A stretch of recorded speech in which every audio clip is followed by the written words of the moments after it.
Good evening, everybody. Good evening. Oh, it's so good to be with you. It's time for a story. One of my favorites. I know. This is the seventh Sunday. It's the seventh day of our Advent stories, and we're delighted to tell you the story of Frederick tonight. A great story, and it won a Caldecott medal, so it's really good. I wanted to say a special welcome to everybody who's watching. Thank you for being with us. Thanks for watching live. You are the intrepid. You're staying up late. Just as a reminder, we have to do it late at night just because Reverend Deanna's work schedule, but also we want to make it available to people on the West Coast as well as in other places. So thanks for indulging us, and watch it any time that's convenient to you. So if you're watching later or on the middle of the day, we're glad you're with us. And thanks for sending your hearts and comments and likes. We love it when you sign in and we can see who's with us. And you can also say hello to each other as well. And to Errol. And to Errol, who you can't see. Who's sitting just off camera, as usual. He's actually fascinated by some of the lights that are flashing, so apologies in advance if the screen goes blank. And he pounces on the computer. Yes. We don't know. Yes. Well, we're putting up another element on our Advent calendar tonight. Tonight, we have the moon. The moon, which is perfectly appropriate, and I will place the moon right here above our stable. There we go. So we're getting more and more each time. Well, I'm glad Elwood has joined us. And Elwood, we hope you can still see your reindeer on the tree. Yes. And we're glad Jennifer's with us and a whole bunch of other folks. So we're glad you're with us. Thank you. Well, you have a special ornament to put on today. I put a mouse up in the tree in honor of Frederick. Oh, all right then. Well, Frederick is our guy. Frederick is our favorite mouse. And we're going to tell the story of Frederick, which is here on Bookcam. Will be soon. There we are. There we go. This is by the author of Swimmy and so many other wonderful picture books. Fish is Fish. Oh, lovely. Get a light so you can see it. All along the meadow where the cows grazed and the horses ran, there was an old stone wall. We have lots of those here.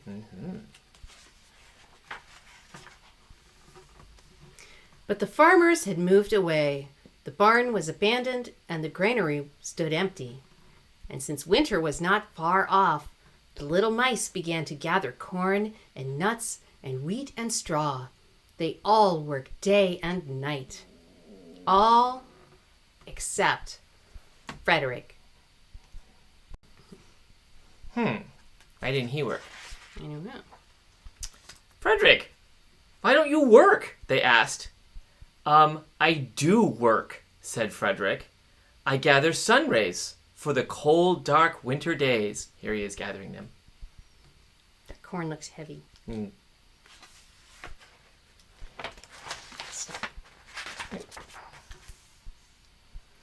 when they saw Frederick sitting there, staring at the meadow, they said, "And now, Frederick?" "I gather colors," answered Frederick simply, "for winter is gray." And once Frederick seemed half asleep. Are you dreaming, Frederick? They asked reproachfully. But Frederick said, "Oh, no, I'm gathering words, for the winter days are long and many, and we'll run out of things to say." So suspicious. Not everyone is convinced, I think. No. No. Ooh, it's snowing. Ooh, yes. The winter days came, and when the first snow fell, the 5 little field mice took to their hideout in the stones.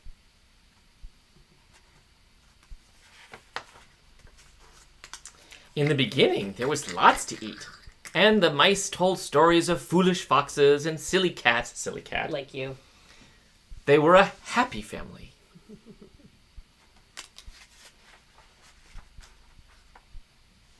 But little by little, they had nibbled up most of the nuts and berries.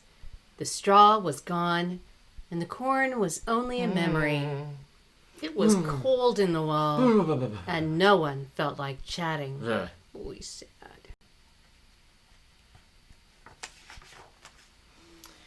Then they remembered what Frederick had said about sun rays and colors and words.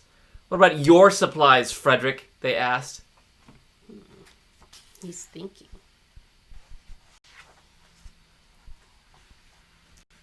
Close your eyes, said Frederick as he climbed on a big stone.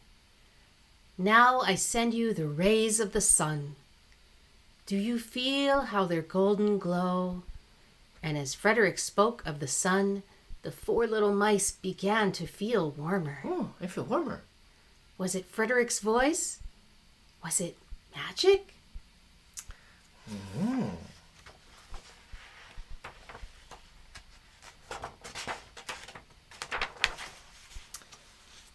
And how about the colors, Frederick? They asked anxiously. Close your eyes again, Frederick said. And when he told the blue periwinkles, the red poppies, and the yellow wheat, and the green leaves of the berry bush, they saw the colors as clearly as if they had been painted in their minds. Oh, I like the little dreaming of color. Mm-hmm. And the words, Frederick? Frederick cleared his throat, waited a moment, and then, as if from a stage, he said, Who scatters snowflakes? Who melts the ice? Who spoils the weather? Who makes it nice? Who grows the 4-leaf clovers in June? Who dims the daylight? Who lights the moon? 4 little field mice who live in the sky. 4 little field mice, like you and I. One is the spring mouse who turns on the showers. Then comes the summer who paints in the flowers. The fall mouse is next with walnuts and wheat. And winter is last with little cold feet. Aren't we lucky the seasons are 4? Think of a year with 1 less, or 1 more. When Frederick had finished, they all applauded. Yay! But Frederick, they said, you're a poet! Frederick blushed, took a bow, and said, I know it.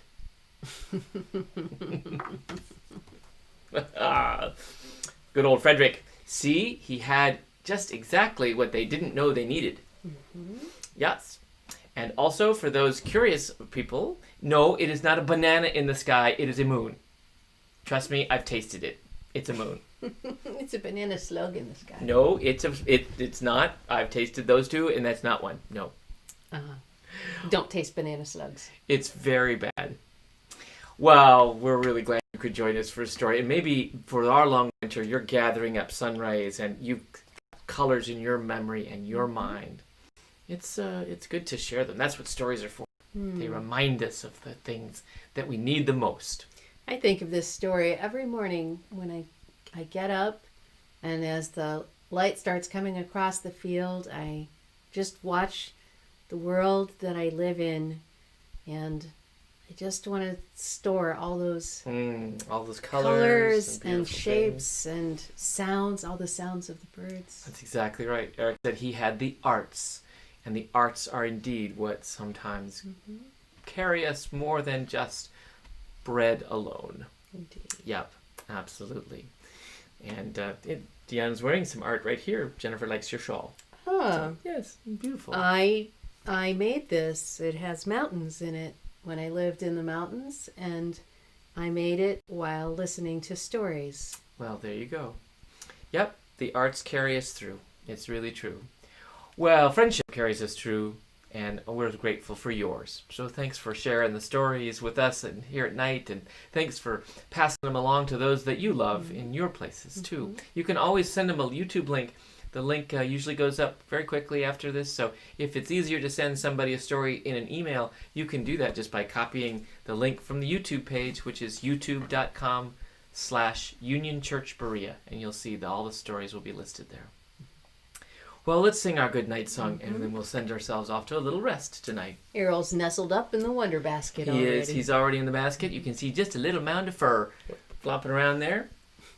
He likes to sing from there. You can sing from where you are. Good night, beloved mine. Good night, sleep well, my dear.